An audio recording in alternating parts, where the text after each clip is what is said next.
একটা পিঠাও নষ্ট হবে না। প্রত্যেকটা পিঠা এরকম জালিদার, অসংখ্য ছিদ্র হবে আর একদম সফট, তুলোর মতো নরম। চাপ দেওয়ার সাথে সাথে কিন্তু ভেঙে যাচ্ছে, দেখে বুঝতে পারছো আশা করছি। দেখো কতটা সুন্দর হয়েছে, কত ছিদ্রযুক্ত, একদম তুলোর মতো নরম দুধ পিঠা।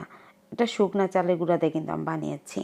চাইলে তোমরা রেসিপিটা ফলো করে সকাল বিকাল যখন তোমাদের খেতে মন যাবে সঙ্গে সঙ্গেই এটা শুকনো চালের গুঁড়া দিয়ে বানিয়ে নিতে পারবে। এত সুন্দর জালিদার চিতই পিঠা, তার সাথে দুধ পিঠাও। দেখে কিন্তু বুঝতে পারছো কতটা মানে নরম সফট হয়েছে, জালিদার হয়েছে। এই যে এ টু জেড তোমাদের আজকে করে দেখাবো। আর রেসিপিটা না টেনে এ টু জেড দেখে নেবে, তাহলে এই রেসিপির মধ্যে কিন্তু অনেক ছোট ছোট টিপস দেওয়া আছে, ট্রিক্স দেওয়া আছে। এটা ফলো করে বানালে তোমরা শুকনা চালের গুঁড়ো দিয়েই যখন তখন পিঠা খেতে মন চাইলে বানাতে পারবে। চলো তাহলে রেসিপিটা শুরু করে দেই। এখানে 4 কাপ চালের গুঁড়া, শুকনো চালে আতপ চালের গুঁড়াটা নিয়েছি আমি।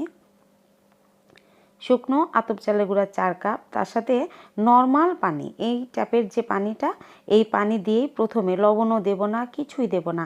এখানে লবণ টবণ আঁকেই দিতে যাবে না।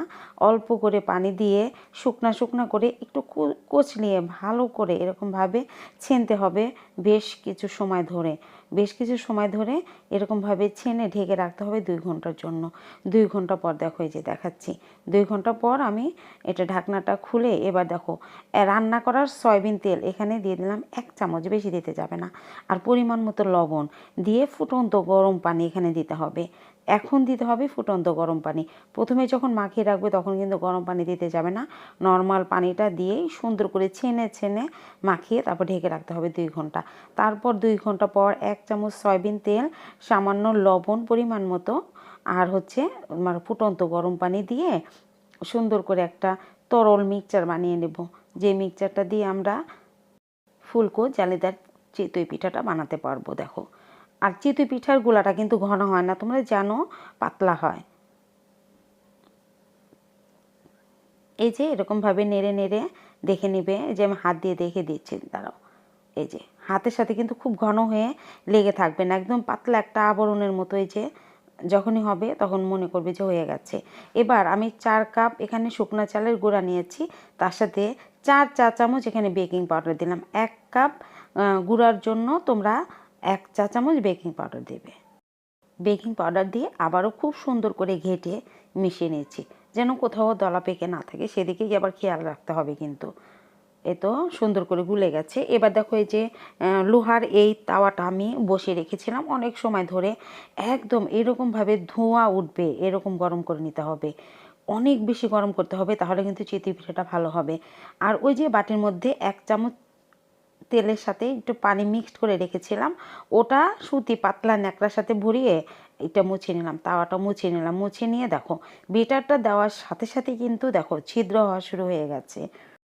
এবার দেখো ঢেকে দিচ্ছি। অনেক সময় দেখা যায় আমাদের তাওয়ার সাথে কিন্তু ঢাকনাটা ঠিকঠাক মতো পড়ে না, বাতাস বের হতে দিবে না। আমি কি করি, বাতাস বের যেন না হয় তার জন্য সুতি পাতলা ন্যাকড়া একটু পানিতে ভিজিয়ে চিপে সাইড দিয়ে রেখে দেই।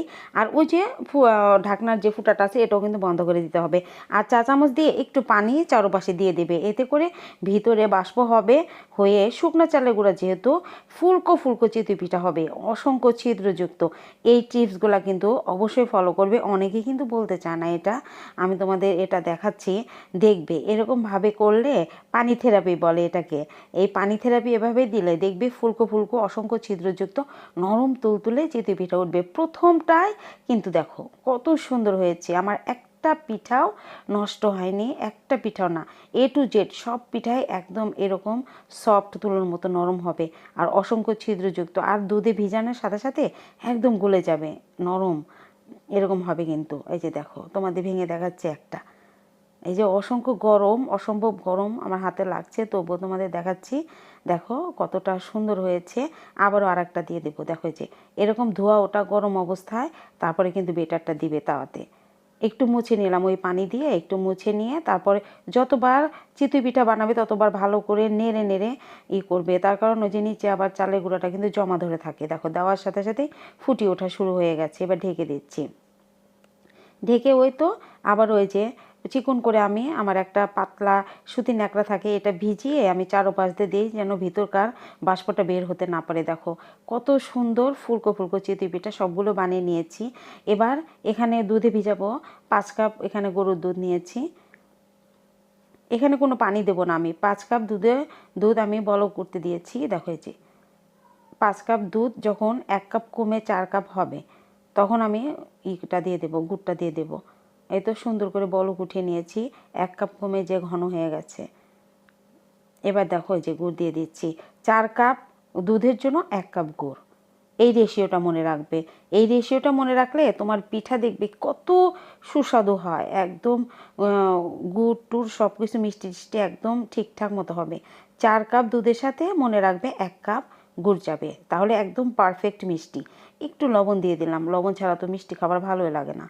তারপরে যে দেখো আর বেশি জাল দেব না, গুড়টা দিয়ে বলক চলে আসলে কিন্তু চুলার আঁচটা বন্ধ করে দিব আমি। চুলার আঁচটা বন্ধ করে দিলাম। এবার এই গরম দুধেই কিন্তু এই চিতইগুলো ভিজাতে হবে। আর আমি চিতইগুলো ভেজে ভেজে কিন্তু এই যে হটপটের মধ্যে রেখে দিয়েছিলাম। চিতই পিঠাগুলো মানে গরম আছে আর কি, ঠান্ডা হয়ে যায়নি, আমি এই হটপটের মধ্যে রেখে দিয়েছিলাম। এই টিপসগুলো ফলো করলেই তোমরা বাসাতে মানে খুবই সুন্দর, দেখলেই তো মানে তোমাদের সামনে বানালাম, ভিজাচ্ছি সব তোমাদের সামনেই। দেখো এরকমভাবে জালিদার সুন্দর তোমরা দুধ পিঠা বাসায় বানিয়ে খেতে পারবে শুকনো চালের গুঁড়া দিয়ে। তোমাদের এর জন্য চাল ভিজাতে হবে না, গুঁড়া করতে হবে না, কিচ্ছু না। যত পুরানো চালের গুঁড়া হোক না কেন এইরকম জালিদার সুন্দর চিতই পিঠা হবে, তুলোর মতো নরম। আর এই চিতই দিয়ে কিন্তু ভর্তা দিয়ে আবার ডিম চিতু বানিয়ে খেতে পারো। এক রেসিপিতে সব কিছুই বানিয়ে খেতে পারবে। দেখো ওই যে কত সুন্দর দুধ দেওয়ার সাথে সাথে সোপ করে নিচ্ছে এই জালিদার হওয়ার জন্য। পিঠাগুলো একদম ভিজে একদম নরম হয়ে গেছে। আমি কিন্তু অনেক আস্তে আস্তে বেড়েছি, ভেঙে যেন না যায় এদিকে খেয়াল রেখে আমি বেড়ে দেখাচ্ছি তোমাদের। এই যে দেখো কতটা সুন্দর। আশা করছি একটা রেসিপি দেখলে তোমাদের আর অন্য কোনো রেসিপি দেখতে হবে না। চিতই পিঠা এবং দুধ চিতই বানাতে আমার এই রেসিপিটাই যথেষ্ট। চ্যানেলের ভিডিওগুলো যদি ভালো লাগে তাহলে আমার চ্যানেলটাকে সাবস্ক্রাইব করতে একদম ভুলবে না, তোমাদের কাছে রিকোয়েস্ট রইল। আর বেশি বেশি করে লাইক করবে আর শেয়ার করতে ভুলবে না। তোমাদের একটা শেয়ার আমাকে ভিডিও করার উৎসাহ জাগায় কিন্তু। আর তোমাদের কমেন্টসগুলো পড়তে আমার ভীষণ ভালো লাগে। প্লিজ কমেন্ট করবে আর বেশি বেশি করে শেয়ার করবে। আজকের মতো এখানে বিদায়।